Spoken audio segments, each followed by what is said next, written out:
Hello guys, and welcome to another video. Well, I know that I should have done this many years before, but I think I didn't care much to get one of these in the early days when it was out in the markets, and only after, how's that now, 6, 7, 8 years, I just got one which came to me with a reasonable price tag. It's new old stock, and like I said, I never had one of these before, not even to get it on the test and check its capabilities. It's the mini emulator based thing for the Commodore 64, the recreation, which includes 64 games. So it's a little pack with an emulator, joystick with some special functions. Looks like Competition Pro.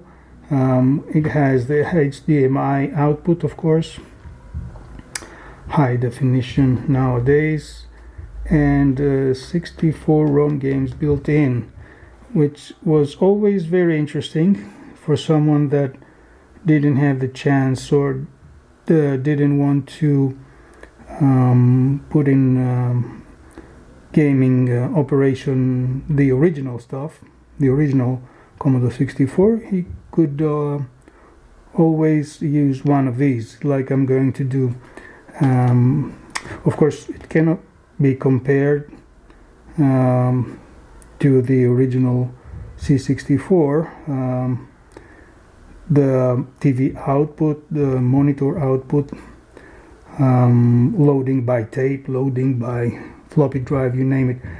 This is something that it loads the ROMs instantly and gives you all the pleasure that the USB Joystick Pro can give. So let's get down to it and see what this little guy can do, although after all these years it was somehow neglected by me. Sorry for that, but today is the day.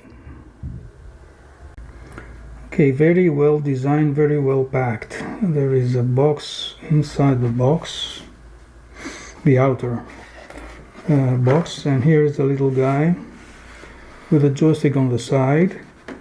Cannot wait to get it out and see what this guy can do. It's a perfect replica, miniature of the original Commodore C64. Looks so funny, so little, like it's the baby of the original guy. I bet you the keys won't work, but it's very nice, well designed, and kind of fun. So let's put it under the test.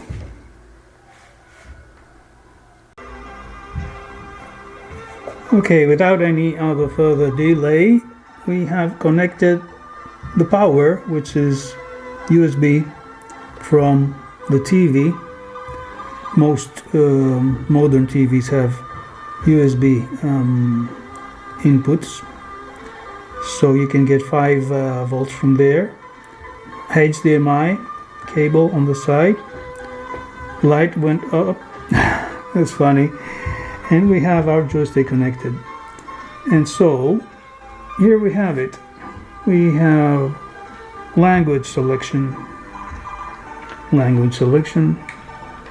How's that? Up, down, and fire button, or some other fire button. No, it was one of those buttons on the side. So we have preview for each and every game, which is good. We have the artwork down here. You can move around the artwork that was on every tape or floppy disk, and up there you have the preview, or a big picture of the actual graphics, snapshot if you will, of the actual graphics and you can browse. 64 games included. All the classics are here. Where was Iridium? That was so nice. Tower. There are 64 games, more than enough. All the fun is here. Let me pump it up a bit. Reminds me of the usual look and feel, the architecture, the design of the Spectrum, and all the remakes are pretty much the same, except if you ask me for the ZX Vega, which was totally different theory and presentation. Actually, there was no presentation on ZX Vega, but this one with artwork underneath the preview of the game, and so you can browse left and right. You can do settings, you can modify and customize things. Is very, very nice. School days. Wow. Yes. All the titles that supposedly were successful or bestsellers are here. I'm not sure if this holds a slot for SD cards, so you can put your own games. I'm pretty sure though that the other, we have two USB connections here. So one is for the joystick. The other one might be able for someone to put a USB stick with ROM of games, additional games. I'm not sure. Or we can connect a USB keyboard. That would be awesome. That would be awesome. Wow, quite some setup, huh?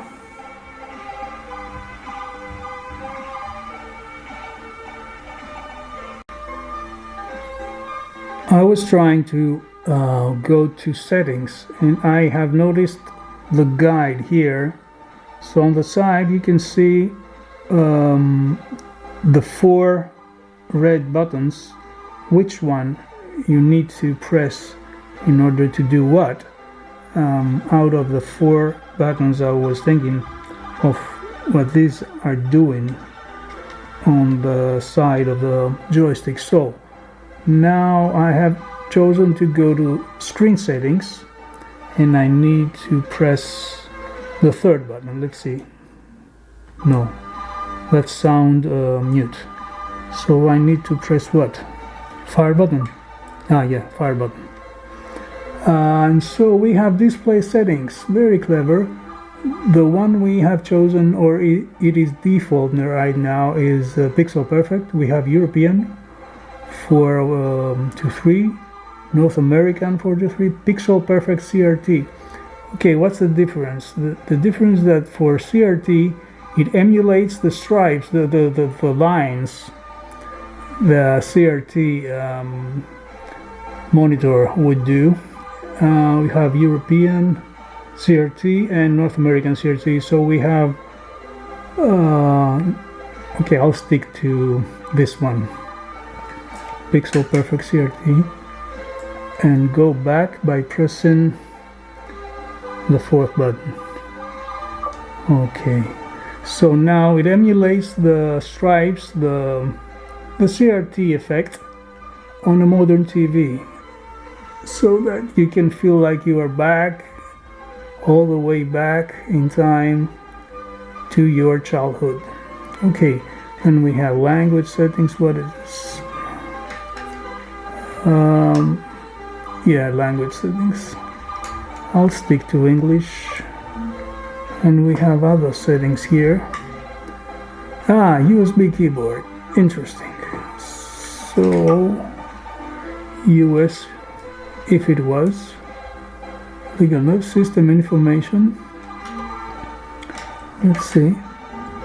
built 2018. Oh my god, this is embarrassing.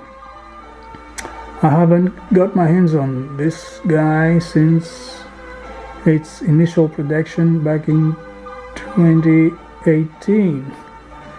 Okay, sorry for that. I just got it in 2025. Gosh. Okay, let's go back. Play a bit more with the settings and try to connect the USB. That would be interesting. Stick to check if the ROM games downloaded on a USB stick can be identified, recognized, and played over this console. Yeah, let me do just that, and I'll be back in a sec.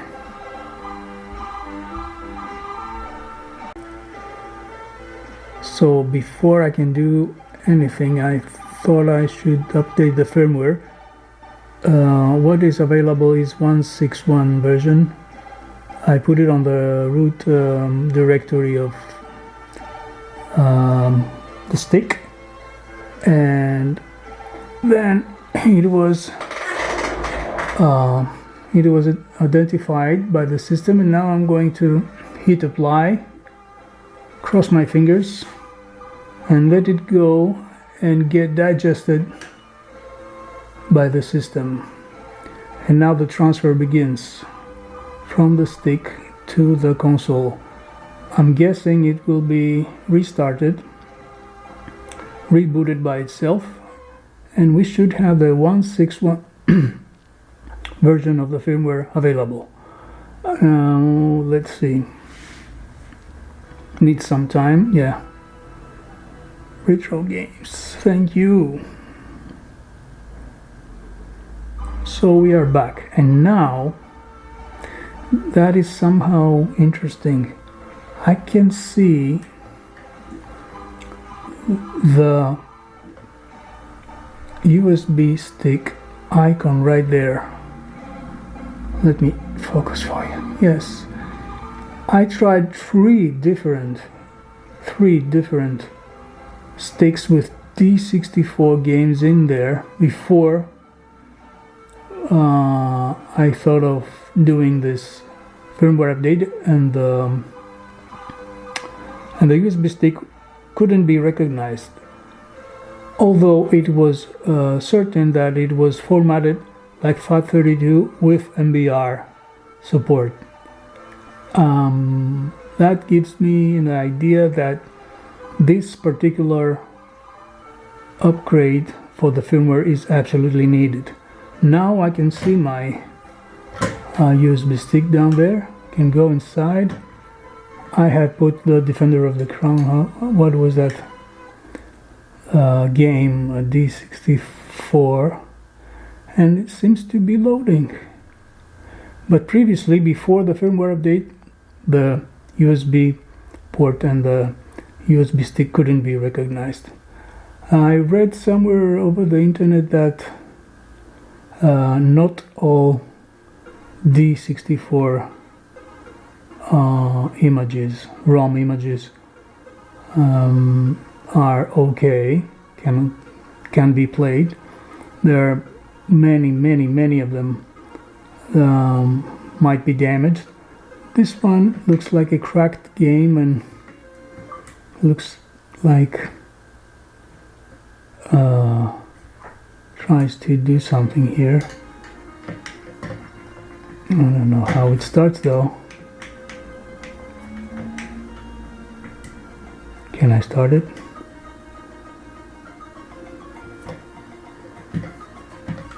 Okay, let's exit for now and try another game. Exit, please, and try another game. I will populate the USB stick right there with D64 images, and I'll be back. Something must be able to be loaded and played. So I'll be back with you soon.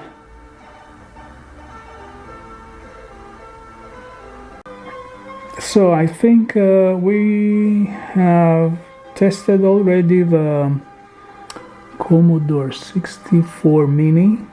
We have upgraded the firmware. We have created a USB stick and made it able to get recognized by the system. We are having a couple of games inside. Of course, we can put hundreds of them in as many as the 8 gig stick can hold. And I think that was all for today. Okay, what's the verdict? I think I like this console very much. Remember, not all the ROM images that you will be downloading will be playable for some reason. Most of them will be cracked but playable, but some of them or most of them will be damaged for some other reason I can't explain. Okay, so what's the verdict? I like this machine very much. It has decent on-off push button on the side in the place of the original on-off switch, a couple of USB ports to play around, and it has HDMI output. It has this support for putting your own games on USB stick, which is something that I really prefer. If it was, for example, on SD card like the ZX Spectrum Vega, it is not very convenient for me. I prefer the USB stick. So many things you can do. 64 games built in already, so it's plug and play, no kidding. And yeah, I like it.